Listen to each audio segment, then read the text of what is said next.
Dr. Barry, Love News. Good morning, good afternoon, good evening, wherever you are in the world. I'm just going to put a video clip up from Channel 9 News, a current affair, and it's a very, very important one to see. Now, we know that men have seemed to have given up the ghost.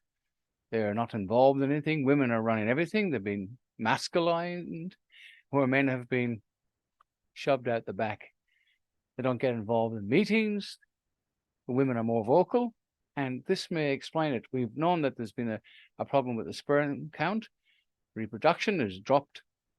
And this very brave young man and his father, which is a reporter for Channel 9, explains the fact that we were pretty much well aware of. And we thank them for doing it, and we thank Channel 9 and Current Affair for their effort. But things are dropping off pretty bad. We're in a bad way. Have a look at this. Behind us. The statue behind me, the sword is pointing up and the scales has been held high, which means justice. But in Australia, the sword is pointing down, which means no mercy. No mercy. Anyway, watch this video. Thank the people for participating. Thank everybody else. And thank you all for watching. I hope to come to you from good old Ireland, maybe the next video with a bit of luck. But again, Murphy's Law. Bye for now. When Nick took part in a radio stunt, he had no idea what would happen next. His life changed, the way it has for countless young men. To explain it all is Nick's dad, our very own Chris Allen. The last sort of 8 weeks, I've just been like putting along in neutral, you know, like in survival mode. In 40 years of reporting, I've covered just about everything you can imagine, but never a story like this. And for me, it's personal. I'm here in Newcastle, which is home to my son, Nick, who is experiencing something that's affecting a growing number of young men worldwide. It's something they don't like to talk about, and it's something scientists say could be a threat to humanity. How weird is this? Yeah, it feels very weird. Do I call you Dad or Chris Allen? I guess you call me Dad. Okay. How are you going? It's been a rough few months. Yeah, it's been a pretty turbulent few months. Live across Newcastle and the Hunter, it's Hit 106.9 with Nick, Jess and Ducko. On Breakfast Radio, 31-year-old Nick is known by his nickname, Ducko. And it was a radio stunt which starts this story. My co-host was trying to fall pregnant with her partner, and part of the equation was obviously 50% male, 50% female, and so he was getting tests, and she just said, would you guys, me and my other co-host, get tested, just a bit of a stunt and raise awareness? We're right here at Hunter IVF. Gilly's already here. I don't think either of us could ever foreseen what it did become for Ducko. Jess Farchione and Nick Gill co-host Breakfast. Yeah, basically it was just like, let's get the guys tested, bit of a laugh, and then even Ducko foreshadowed like, geez, if this goes badly, this could be pretty dark, and then it went quite badly. Hello, welcome. The whole process, as much as could be shown, was recorded, but within a day the specialist calls Nick with the shattering news. When you do a sample like this in a guy, a milliliter sample, 15 million sperm is the normal, and he essentially called me and said that we found 20.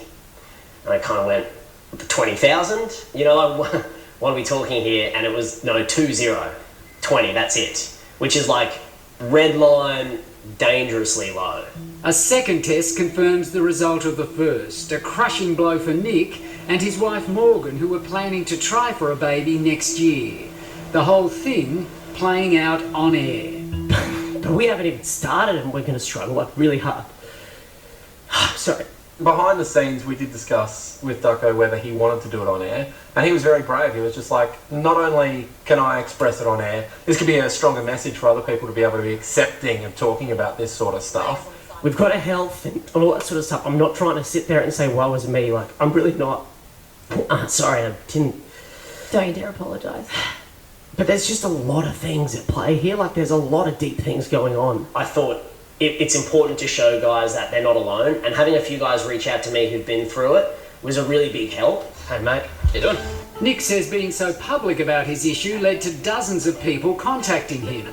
People like Nathan and his wife Rye, who struggled through IVF to have their own 2 sons because Nathan also had a dangerously low sperm count. Was it a shock to your system to get that news? Huge shock, yeah. I don't know if I fully processed it even today, but yeah, massive shock. But Nathan and Nick are just one of many young men who are failing in fertility. Sperm counts have dropped by 52% in the last 5 decades, and the decline appears to be speeding up. Worse still, Nathan says it's not something men want to talk about. My friends and family probably only know 20-25% of what went on and how I felt. I guess shutdown's probably putting it nicely. And what was your reaction when you heard Ducko on radio? I heard the pain in his voice pretty much straight away and could resonate with that. So I reached out just to let him know that he wasn't by himself. It feels like your manhood is kind of broken in some ways. You feel like you as a person are not complete. You just feel like your body sort of betrayed you, I guess. And I think this has opened conversations that would not normally have been spoken about. Dr. Andrew Hedges is an IVF specialist. He says there's no doubt environmental factors are partly to blame for low sperm counts. Everything from pesticides to plastics. And predictions are more couples will have to rely on IVF. And why is it that I could have children but my son can't? This is a genetic problem where there's a little piece of genetic information missing from a Y chromosome. My dad doesn't have it. I don't have any brothers. They think it's just started with me. Nick's issue was amplified when in the middle of his tests, his co-host Jess fell pregnant. And I say this with love and respect to you, Jess. It adds just another level of complexity to this issue. I know. Because I'm happy for you guys, like so happy. I know. You're so not alone, and I wish there was more we could do. Have you got your head around the fact that you may not be able to have a baby? Yeah, it's certainly crossed our mind, and it's certainly been in the back of my mind, I guess, all the time now. But what can you do? You can only play the cards you dealt, I guess. Nick and wife Morgan have also been told if he does have a son, that boy, my grandson, will have exactly the same issue. To bring a child into the world knowing that is a real head trip for me, because it feels almost cruel. You know, like it's a lot to sort of take in. How did Morgan react to all that? Well, she's a nurse, so she's a lot more stoic than me, and medically minded, which probably levelled me out a little bit, but it was tough. In spite of the problems ahead, Nick and Morgan will start IVF later this year, and he remains positive. At the end of the day, for all guys out there, if you are going through this, it only takes one to work. You know? One swimmer to work. One swimmer to work, it only takes one. So, you know, you got one, you got a chance.